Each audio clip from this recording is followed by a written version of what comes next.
Puwersahang pinalikas sa mga residente na nakatira sa ilalim ng tulay matapos tumaas ang tubig sa ilog ng Malabon at Navotas kanina.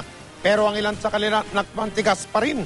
Nakatutok live mula sa lungsod ng Navotas, si Julius Segovia. Julius? Mike, pabugso-bugso lang ang buhos ng ulan, pero buong maghapon pero malaking bahagi nga ng Navotas at Malabon ang lubog pa rin sa baha dahil sa high tide. Samantala, Mike, katatanggap lang natin ang balita na 3 bata mula sa Valenzuela ang natagpo ang patay matapos malunod sa barangay Panghulo sa Malabon. Pero Mike, wala pa tayong dagdag at eksaktong detalye kaugnay nga sa pagkalunod ng 3 biktima. Naka 6x6 truck ang rescue team ng Malabon na umikot sa 13 barangay na lubog pa rin sa baha. Sa barangay Dampalit na malapit sa nasirang dike, umabot daw hanggang leeg ang baha. Napahinto ang grupo ng mapadaan sa tulay sa boundary ng Malabon at Navotas. Kapansin-pansin kasing tumaas ang tubig sa ilog, pero marami ang naliligo. Pinapaalanan po tayo kung parang lalaki po yung tubig. Pinapaligas po tayo kung sangaling lumaki na po. Bumaba ng tulay ang rescuers para sitahin sila. Yun pala, doon talaga sila nakatira sa ilalim ng tulay. Puwersahan silang pinaalis, karamihan sa mga inilikas, mga bata. Si Michael Lopez, nagdalawang isip pa, pero sumunod na rin dahil 5 ang anak niyang naiwan sa ilalim ng tulay. Ngayon, may pasabi na sila, di kailangan bumaba na. Eh kanina kasi wala namang pasabi. Puwersahan ng pinalilikas ng Malabon Rescue yung mga residenteng nakatira dito sa paligid ng tulay. Kung inyong mapapansin, umaapaw na yung tubig mula sa Malabon, Navotas River at pumapasok nga sa mga kabahayan. Ito ang seawall dito sa gitna, halos hindi mo na makita dahil kapantay na ng ilog. Lumikas po tayo pag tayo po yung stranded. Si Carmelita, halos 5 dekada na raw naninirahan sa gilid ng tulay, pero tila nagbibingi-bingihan na lang sa panawagang lumikas na sila.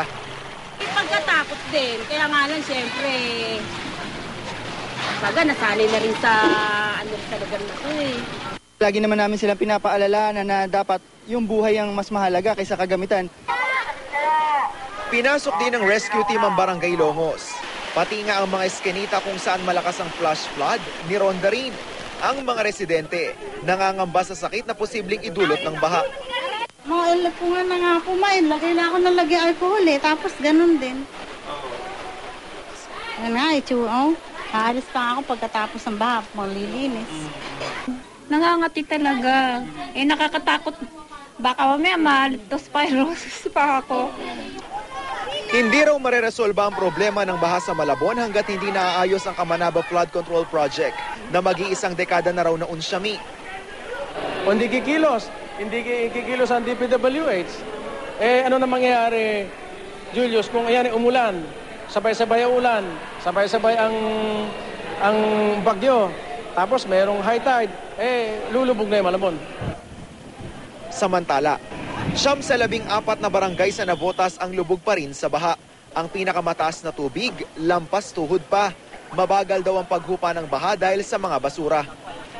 Yung basura galing sa lahat na yan. Manila Bay, galing sa rivers.